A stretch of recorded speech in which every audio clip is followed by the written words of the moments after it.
What is going on, everyone? This is Eric coming at you from just outside of Hartford, Connecticut.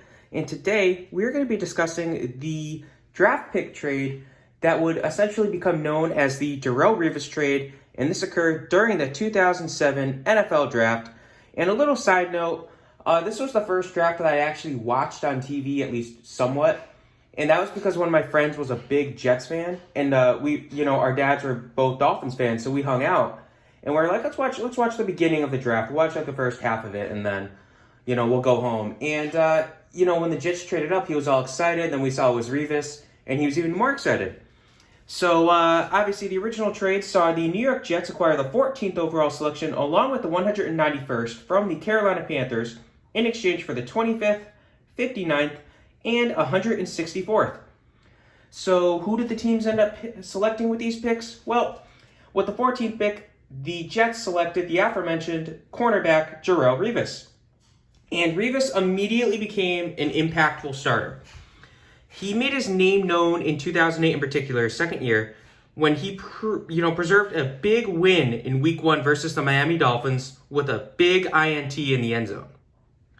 Revis Island was dominant in 2009, earning his nickname of Revis Island. And he still had an elite couple seasons left in 2010-2011. Now, in Week 3 of 2012, he would tear his ACL, and unfortunately, that would essentially end his time with the Jets, as he would have a contract dispute, and the Jets just completely fell off a cliff, leading to him getting traded. Now, before we discuss that trade, Revis' stats saw him as a 4-time Pro Bowler, a 3-time first-team All-Pro, and a member of the NFL 2010s All-Decade team. Now, when he was traded to the Tampa Bay Buccaneers in exchange for 2 draft picks, a 2013 first and a 2014 fourth. That 2013 first-round pick would be the 13th overall selection, which was used on defensive tackle Sheldon Richardson. And Richardson won Defensive Rookie of the Year as a rookie, having a very strong rookie season. Now, he had an even better season his sophomore year. In 2015, he started off the season suspended for 4 games due to possession of marijuana, and that kind of slowed him down a little bit. He had slow 2015-16 seasons, and then he ends up getting traded. Now, he gets traded to the Seattle Seahawks in exchange for wide receiver Jermaine Kearse and a 2018 second-round pick. Now, originally, they were going to get other players, but a player fared as physical, and that's where we are. So, essentially, what ends up happening with this trade, that 2018 second-round pick ends up getting traded. This will be discussed in a future video, the Sam Darnold trade breakdown. So, I didn't want to do it here. It would take too much space. So, we're only going to discuss Jermaine Kearse for the Jets, and unfortunately for the Jets, that doesn't help, because he only had 2 okay seasons before he left the organization. Now, that 2014 fourth-round pick that the Jets got from the Buccaneers would become the 104th overall selection, which was used on wide receiver Jalen Saunders, who did not make the team. It's very rare for a fourth-round pick to not make a team, but he did it. Now, again, with the original trade, we saw the Jets had acquired the 191st pick. And the Jets are big wheelers and dealers, especially at this time. So they would trade the 191st pick along with the 63rd and 89th picks to the Green Bay Packers in exchange for the 47th and 235th. So the 47th pick, with the 47th pick, the Jets would select linebacker David Harris. And David Harris took over the starting role as a rookie and had a solid season. He would lead the NFL in tackles 2 years later. And he was a very consistent player. He always would lead his team in tackles. Now, he had 4 interceptions in 2011. And he was still very good, but he just, he wasn't on great teams. He wasn't the best coverage guy. And he gets released after the 2016 season to save money. So he hung around for a solid decade on the Jets, and he was a 1-time second-team All-Pro. So all in all for the Jets, their 2007 draft, their top 2 picks, saw them get an elite corner and a solid starting linebacker. So hit and hit, if you ask me. With the 235th pick, the Jets would select wide receiver Chauncey Stuckey. And Stuckey, well, he had a good start to his career, but then he cooled off. And he ends up getting traded, you guessed it, to the Cleveland Browns, along with defensive end linebacker Jason Trusnick and a pair of draft picks, who we'll get to later, for wide receiver Braylon Edwards. Now, Braylon Edwards was a big name at this point, but when he came to New York, he had a good but not great year and a half there before leaving the team. So he kind of underachieved as a wide receiver 1 in New York. Granted, he had Mark Sanchez as his quarterback, so how can you really succeed with Sanchez? So that ends the Jets part. So let's discuss the Panthers. So with the 25th pick, the Panthers would select linebacker John Beason. And John Beason burst onto the scene as a rookie, recording 140 tackles. He had 2 more very strong seasons for the team before tearing his Achilles early in 2011. And that Achilles tear really slowed him down.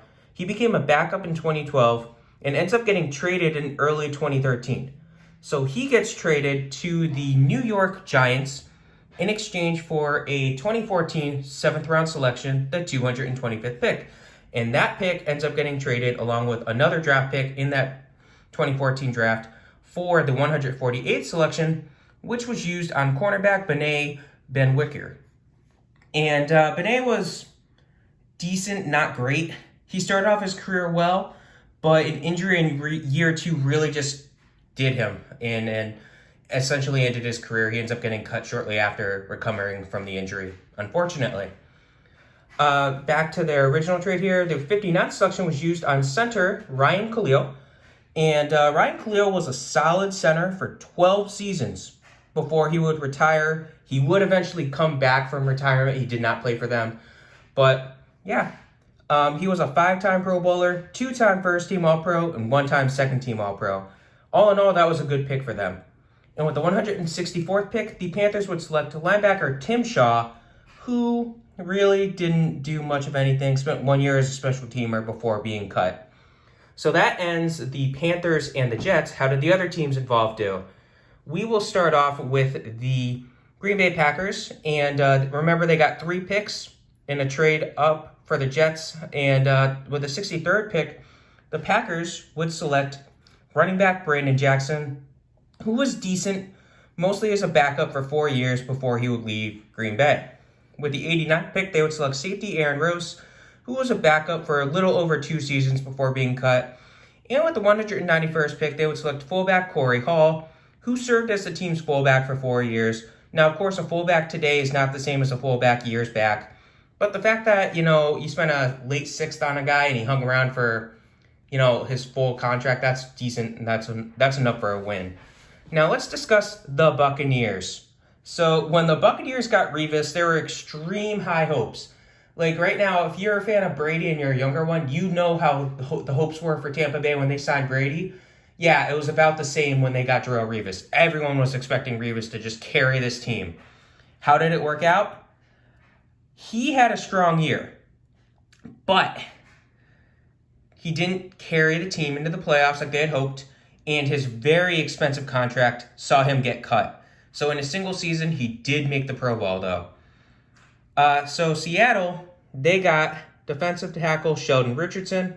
How did Richardson do for them? He had 1 decent season before he left the team in free agency. So, all in all, not the best situation for them either. We'll do the Giants here. So linebacker John Beason, he dealt with multiple injuries over 3 seasons before he would retire. And he only played in 9 games over the last 2 years in New York. Do Minnesota real quick. So they got 2 picks, the 168th and the 225th in the 2014 draft, and they would trade away the 168th pick. This pick is not important. It's not discussed here. But with the 225th pick, they would select cornerback Jabari Price. And Jabari Price was a special teamer for 1 year, missed the next year to injury, and ends up getting cut. Lastly, we have the Cleveland Browns. And we'll start with wide receiver Chauncey Stuckey, who was an okay slot receiver for a year and a half before leaving. Defensive end linebacker Jason Trusnick was an average linebacker for a year and a half before leaving. And then their 2 picks would be the 92nd and 160th in the 2010 draft. They would use the 92nd on guard Sean Laval. And he was an adequate starter for 3 years before being released by the team. The 160th pick would be used on safety Larry Asante, who never played for the Browns. That is the Darrelle Revis trade. I hope you guys enjoyed this trade breakdown. Make sure to let us know how you feel about it. Who do you think won? I mean, it's an interesting one. Because if you like building through the lines, you're going to say the Panthers won for getting, far more out of Ryan Khalil. But nobody's lining up to get the best center in the league. But you do want the best corner in the league.